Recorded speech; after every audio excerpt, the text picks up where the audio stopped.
All right, good morning, everybody. This is the Fantasy Sports Boss with the Thursday Night Football wrap-up. An entertaining game, the Jacksonville Jaguars knocking off the New Orleans Saints 31-24.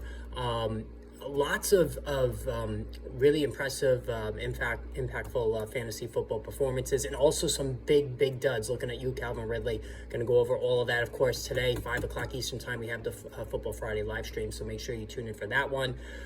Hit the subscribe button if you're new. So, finally, Trevor Lawrence crosses the 20-point threshold just barely, and he played, obviously, with a brace on his knee. 20-29, 204 yards, 1 touchdown.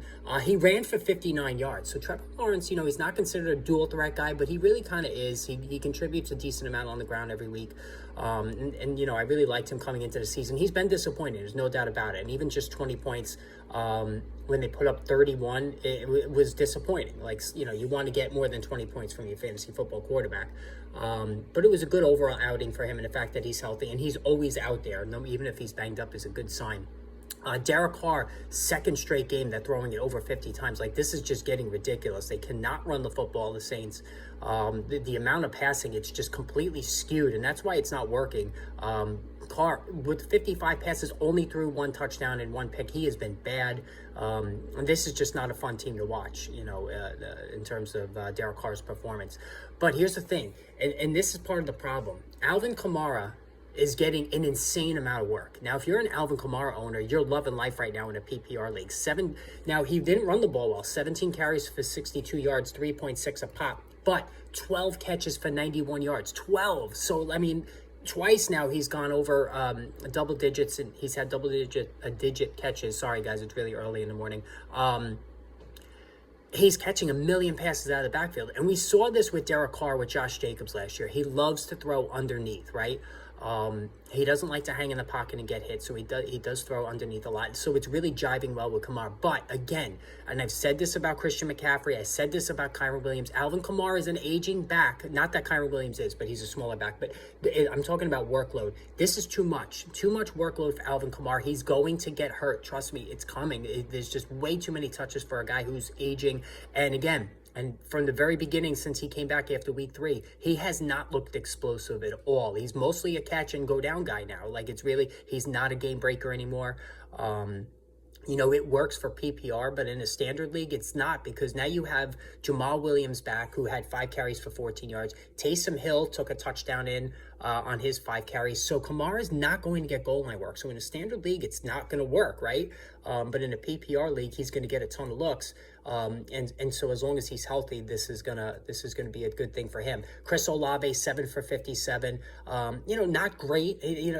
Not awful, but not great either. Since the first 2 weeks of the season, it's really been hit or miss for Olave. It's overall, it's been disappointing. Michael Thomas finally scores his first touchdown, 3 catches for 42 yards only, though. He's getting the targets, right? He's getting consistent targets every week. He's been 10 to 12 fantasy points in PPR. He finally scores. It came late in the fourth quarter, though.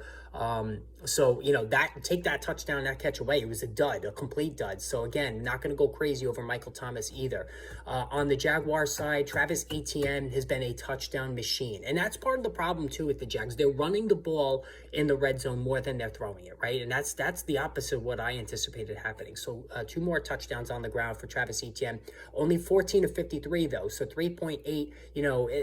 He's not overly explosive in his running so far this season. Not that a lot of that is his fault. He did catch 3 passes for 24. So ETN has been a top 5 running back, and hands down this season. He's been all that preseason concern about Tank Bigsby, non-issue. Now, let's get to the passing game. Calvin Ridley owners, I apologize. I boosted this guy all summer. I boosted him throughout the start of the season, even those 3 dud games that he's had.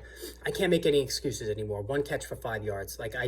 It's bad. And those of you who drafted Christian Kirk, and last year this was Tyler Lockett and DK Metcalf. We all were fading those 2 guys because of Geno Smith. Well, we were all fading Christian Kirk this time around because Calvin Ridley was the new toy, right? Wide receiver 1 and from Atlanta Falcons. He's going to be the guy. Week 1, he was the guy, and Kirk did nothing. That has reversed since. I'm telling you, ever when Zay Jones got hurt, that allowed Kirk to reconnect with Trevor Lawrence. And Lawrence is like, hey, you know what? This Kirk guy is still really good, and it's working. He's looking for Kirk. He's doing the Matt Lawrence, not Matthew Lawrence. That's the actor.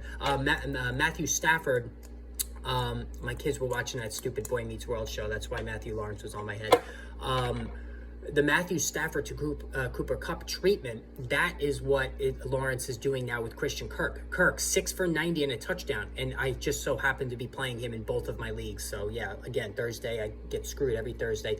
Even Evan Engram, 5 catches for 45. So Engram, like Michael Thomas, has been in that, 9 to 12 PPR realm every week, right?